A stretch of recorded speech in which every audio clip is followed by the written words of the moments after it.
आज का दिन देश के करीब 75 लाख से ज्यादा ईपीएस 95 पेंशन धारकों के लिए बेहद अहम माना जा सकता है।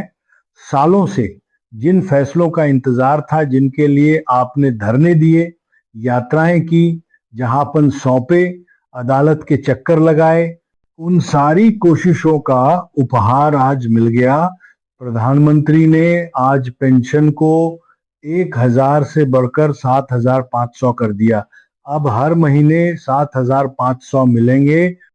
ईपीएस 95 पेंशन से जुड़े तमाम तरह के अपडेट्स और खबरों को जानने के लिए इस चैनल पर बने रहिए और चैनल को सब्सक्राइब, वीडियो को लाइक और शेयर करते रहिए, क्योंकि ईपीएस 95 पेंशन से जुड़ी सच्चाई और वर्तमान में किए जा रहे कार्यों की प्रगति रिपोर्ट और अद्यतन रिपोर्ट सबसे पहले इस चैनल पर आपको दिखाया जाता है। ईपीएस 95 पेंशन को लेकर तमाम तरह की खबरें प्रकाश में आ रही है, लेकिन तथ्यों से अलग, तथ्यहीन निराधार बातों से आपका जो है कि कल्याण होने वाला नहीं है। इसलिए चैनल पर बने रहिए और चैनल पर जो अपडेट आपको दिया जाता है वह आपको सटीक जानकारी दी जाती है। तो सीनियर सिटीजन, ट्रेड यूनियन के कर्मचारी, चीनी मिल वर्कर और तमाम पेंशनधारियों का हार्दिक अभिनंदन और स्वागत करते हुए आपसे अनुरोध करते हैं कि चैनल को एक बार शेयर कर दीजिए, सब्सक्राइब कर दीजिए और वीडियो को लाइक कर अपनी आवाज़ों को बुलंद करने का काम सीनियर सिटीजन लोग करे। तो सीनियर सिटीजन बुजुर्ग दंपति को लेकर आज का दिन करीब जो है कि 75 लाख से ज़्यादा ईपीएस 95 पेंशन धारकों के लिए बेहद अहम माना जा सकता है। सालों से जिन फैसलों का इंतजार या जिनके लिए आपने धरने दिए, यात्राएं की, जहां ज्ञापन सौंपे, अदालतों में गए और जो है कि अदालतों के चक्कर लगाए और कोशिश का असर अब धीरे धीरे दिखने लगा है। यह सिर्फ पेंशन की रकम का मुद्दा नहीं है, आपके सम्मान, आपके आत्मसम्मान और आप बुजुर्गों के जीवन की सुरक्षा का सवाल है।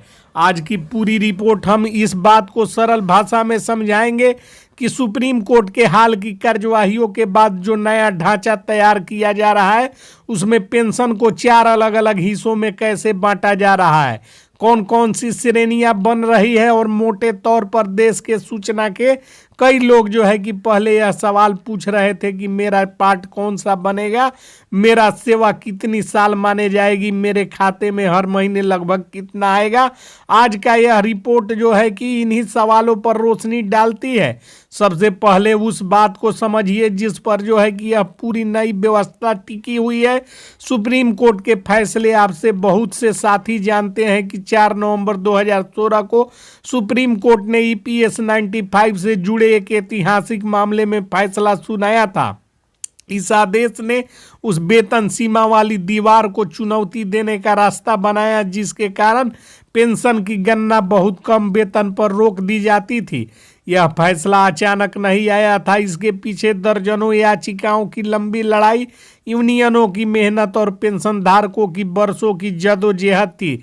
लेकिन फैसला आने के बाद भी कहानी खत्म नहीं हुई। ईपीएफओ के तरफ से लागू करने में देरी की गई, तकनीकी आपत्तियां, अलग अलग व्याख्याएं, दफ्तरों में सुस्ती, इन सब ने मिलकर पेंशन धारकों की दिक्कतें कई जगह बढ़ा दी।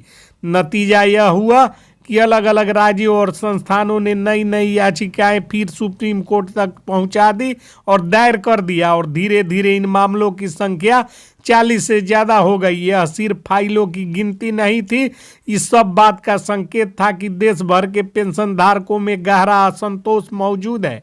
जब इतने मामले एक साथ इकट्ठा हुए तो तत्कालीन मुख्य न्यायाधीश DY चंद्रचूड़ ने इस मुद्दे को गंभीरता से महसूस किया। हालांकि 4 नवंबर 2016 का मूल फैसला 3 जजों के बेंच ने सुनाया था, इसलिए नई याचिकाओं पर अंतिम निर्णय भी 3 सदस्य के विशेष पीठ को ही करनी थी। इसके बाद जस्टिस यू ललित की अगुवाई में नई बेंच बनी जिसमें जस्टिस अनिरुद्ध बोस, जस्टिस सुधांशु धूलिया शामिल रहे। संसद के मानसून सत्र के दौरान इस बेंच ने ईपीएस 95 से जुड़े सभी मामलों की संयुक्त सुनवाई की। कई दिनों तक दोनों पक्षों के वकील ने बहस की, हर नियम, हर संशोधन, हर सर्कुलर को बारीकी से देखा गया और फिर अदालत ने अपना फैसला सुरक्षित रख लिया। अब सबसे अहम बात इस पूरी प्रक्रिया से अदालत का मूल संदेश क्या निकला?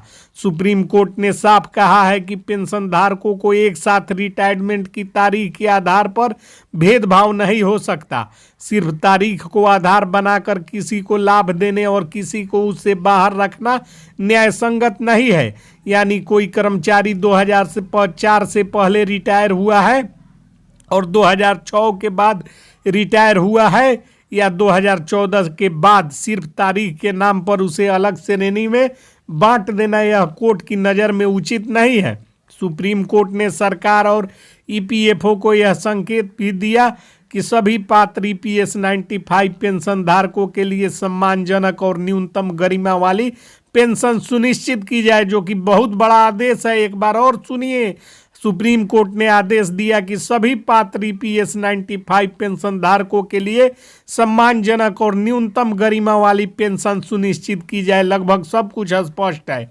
इस संबंध में नोटिस जारी हुआ ताकि सरकार और ईपीएफओ अपना अपना प्रस्तावित फॉर्मूला अदालत के सामने पेश कर सके।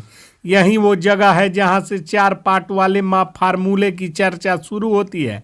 अब उस 4 स्तरीय फार्मूले को सरल भाषा में समझते हैं। एक बार फिर याद दिला दूं कि अंतिम आधिकारिक गजट नोटिफिकेशन अभी सार्वजनिक नहीं हुआ है, लेकिन जो खाका सामने आ रहा है वह अदालत की कार्यवाही और आंतरिक पत्रों की तैयारियों पर आधारित है। इसी खाके को हम पार्ट 1, पार्ट 2, पार्ट 3 और पार्ट 4 के रूप में समझते हैं। सबसे पहले पार्ट 1, यह श्रेणी उन पेंशन धारकों के लिए है जिन्होंने ईपीएफओ के तहत लगभग 10 साल या उससे कम की पेंशन योग सेवा दी है, यानी जिन्होंने न्यूनतम पात्रता पूरी की है लेकिन किसी कारणवश बहुत लंबी सेवा नहीं दे पाए, कंपनी बंद हुई, निजी पेंशनधारियों की रही, बीमारी आई या जो भी वजह हो, वर्तमान व्यवस्था में इन साथियों को पेंशन 1000 की वेतन पर सीलिंग के आधार पर गिनी जाती है।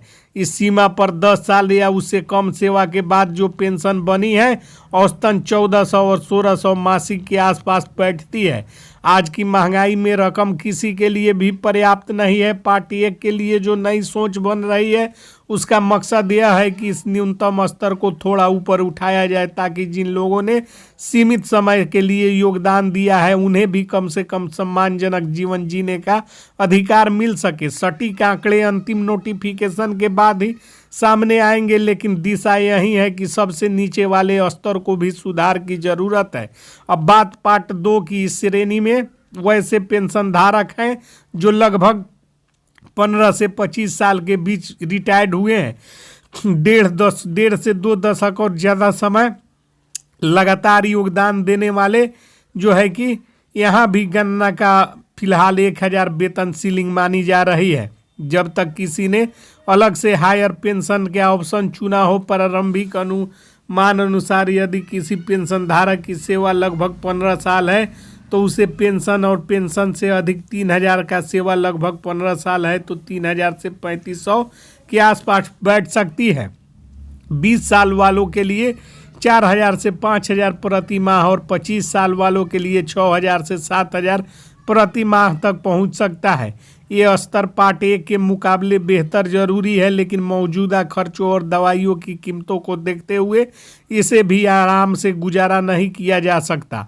अब बताते हैं सबसे ज़्यादा चर्चा प्रारंभिक अनुमान के अनुसार 25 साल से 30 साल तक सेवा देने के वालों के लिए 6000 से 7000 प्रति माह तक पेंशन पहुंच सकता है। यह स्तर पार्ट 1 के मुकाबले बेहतर जरूर है, लेकिन मौजूदा खर्चों और दवाइयों के लिए जो है कि जरूरी नहीं है, गुजारा नहीं किया जा सकता है। अब आते हैं सबसे ज़्यादा चर्चा वाले पार्ट 3 पर। इस श्रेणी में पेंशन धारक शामिल है जिन्होंने पेंशन योग सेवा 30 से 35 साल तक दी, उसे अधिक भी दिया, पूरा कामकाजी जीवन ईपीएफओ प्रणाली के तहत बिताया और इन्हीं के तरफ से ईसीटीआई डीसीआई मजबूती से मांग उठा रही है।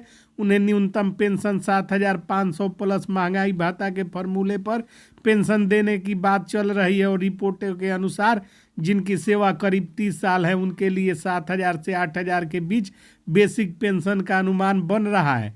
जिनकी पेंशन सेवा 35 साल या उससे अधिक है उनके लिए 7500 की फिक्स बेसिक पेंशन और उसके ऊपर अलग से डीए जोड़ने का फॉर्मूला सामने है। यही वह मांग है जो सालों से धरना प्रदर्शन रैलियों और ज्ञापनों में दौड़ाई जा रही है। ईपीएस 95 पेंशनों के लिए न्यूनतम पेंशन 7,500 डीए, लेकिन एक महत्वपूर्ण शर्त यह है कि 7,500 प्लस डीए वाला लाभ हर व्यक्ति को अपने आप नहीं मिल जाएगा। शुरुआती संकेत यह बताते हैं कि यह सुविधा केवल उन्हीं पेंशन धारकों को मिलेगी जिन्होंने जो है कि वास्तव में 35 साल या उससे अधिक की पेंशन योग सेवा पूरी की है और जिनका रिकॉर्ड ईपीएफओ के पास स्पष्ट रूप से दर्ज है। अगर आपकी सेवा 31, 32 या 33 साल की है तो आप पार्ट 3 के लिए जाएंगे और जो है कि आपको तमाम तरह की सुविधाएं मुहैया की जाएगी। और पार्ट 4 को लेकर अगली वीडियो में जो है कि विस्तार पूर्वक आपको हम जानकारी मुहैया कराएंगे। तो वीडियो को लाइक, चैनल को शेयर और सब्सक्राइब जरूर कर दीजिएगा, क्योंकि आपको जो है कि सटीक जानकारी यहाँ मिलती है। जय हिंद, जय भारत।